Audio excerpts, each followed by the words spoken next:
भुलाइल छूट गईल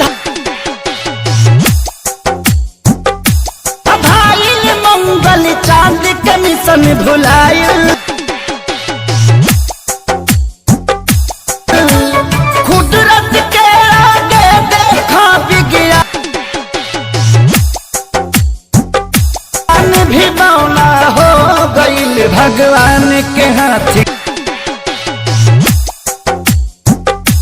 के कठपुतली इंसान खिलौना हो गए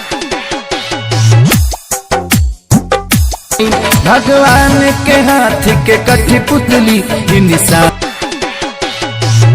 भगवान के हाथ के कठपुतली